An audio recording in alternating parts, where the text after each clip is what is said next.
আলাইকুম সম্মানিত দেশবাসী, গতকালকে থেকে দেখতেছি অনলাইনে একটি ভিডিও ঘুরতেছে।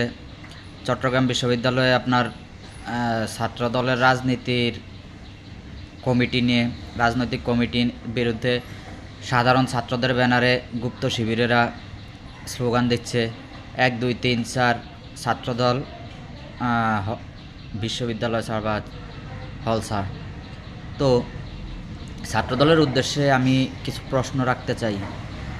যেই সাধারণ ছাত্রছাত্রীদের ডাকে আপনারা আপনাদের সংগঠনের 128 জন কর্মী জীবন দিল, 28 জন বা 129 জন কর্মী জীবন দিল, সেই সাধারণ ছাত্রছাত্রীরাই আপনাদেরকে হল ছাড়তে বলতেছে।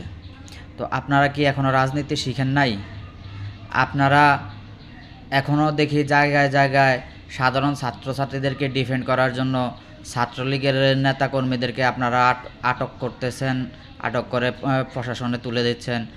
যুবলীগের কর্মীদেরকে আপনারা জায়গায় জায়গায় আটক করে প্রশাসনের হাতে তুলে দিচ্ছেন। এখন কথা হলো, আপনারা কেন সাধারণ ছাত্রছাত্রীদেরকে ডিফেন্ড করতে যাচ্ছেন?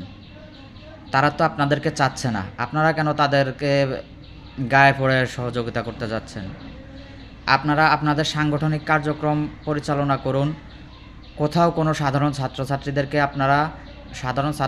নামে যে গুপ্ত সংগঠন শিবির আছে, এদেরকে আপনারা কোথাও ডিফেন্ড করবেন না। আপনারা ডিফেন্ড করবেন আপনাদের নিজস্ব দলীয় নেতাকর্মীদেরকে, আপনারা ডিফেন্ড করবেন সাধারণ জনগণকে।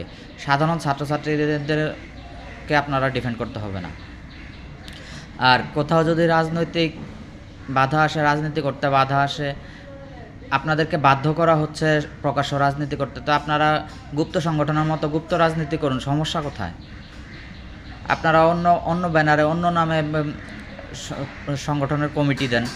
চট্টগ্রামে ছাত্রদলের ব্যানারে যেহেতু কমিটি দিলে গুপ্ত সংগঠনের সমস্যা হচ্ছে, আপনারাও তাহলে অন্য কোনো নামে চট্টগ্রামে কমিটি দেন, সমস্যা কোথায়?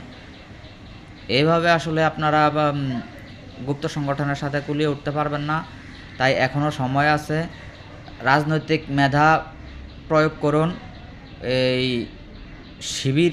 গুপ্ত শিবিরকে প্রতিরোধ করতে হলে আপনাদের মেধা দিয়ে প্রতিরোধ করতে হবে। শুধুমাত্র মাঠের শক্তি দিয়ে এদেরকে প্রতিরোধ করে লাভ নেই। এরা হলো মুনাফেক। এই মুনাফেকরা কখনো সাধারণ ছাত্র সাজবে, কখনো শিবির সাজবে, কখনো বৈষম্য বিরোধী সাজবে। ঘুরে ফিরে কিন্তু তারাই। তাদের সংখ্যা মনগণনা যদি 200 থাকে, এই 200 জনেই বিভিন্ন ব্যানারে যাবে, কিন্তু আপনি এদেরকে খুঁজে পাবেন না সঠিক কোনো ব্যানারে।